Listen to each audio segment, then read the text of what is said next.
What is perspective? Well, perspective is the way you capture depth on a flat surface. In other words, fake 3D on a 2D surface. Let's see what we need to create this effect. The first thing is an horizontal line. A bit disclaimer before. As in the previous video with the color, this is something very basic.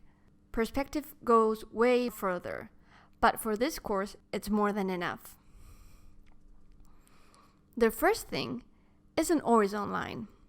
The horizontal line is the height your eyes are. Then we have the vanishing points that come out from the horizontal line. Normally, you will find 1 or 2 points, but you can get even 3 or 5. With 5 vanishing points, you will get the so-called fisheye effect. Vanishing points are the points in a drawing where all the elements that have the same direction go. With the next example, you will see it a bit more clear. If we saw a frontal view of this building, the windows and the floor would all be parallel. But since we wanted to represent our building with a 2-point perspective, all the lines from each face of the building go to a vanishing point, making it seem like it's far away. But now, let's get going with the atmospheric perspective. This type of perspective looks for the way of giving the sense of depth as before, but this time with color. So here we have 2 versions of the same image, but the lights are different. If you look at them, you will see that the first image seems a lot more deeper than the second one, that seems way more flat. And it's the exact same drawing, no cheating here, swear. Now, how do we translate this into color? Here we go.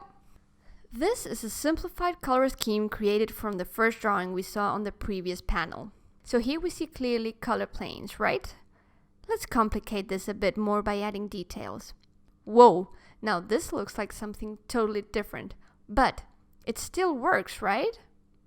If you get the simple values correctly, you will be able to take that and complicate it but still make it work. Well, obviously, this color use has a bit of trick, and that's what I'm going to bring down for you here. So, what is it that we see?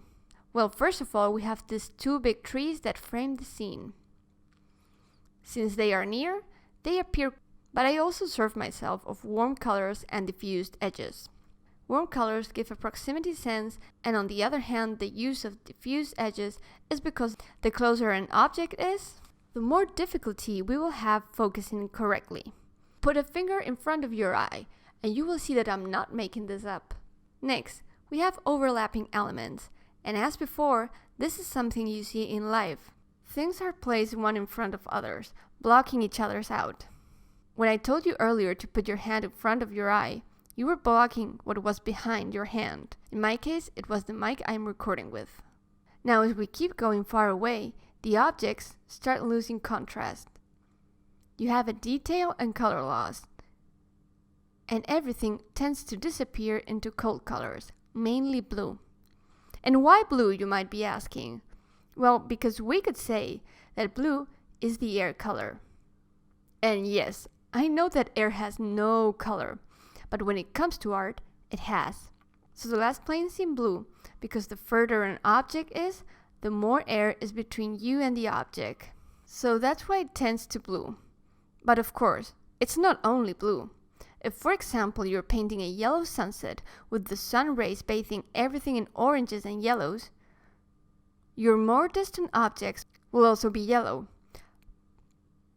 They'll probably have a hint of purple, because as I said, they tend to cold, but the further objects are, they tend to blend with the environment. And here we have a very simplified version of what I've just explained. First, plain elements, diffused and warm colors, overlapping elements, and cold colors for the back planes. One more image. Here you see perfectly the air in front of the colorful houses and how the red blinds pulls you inside the room.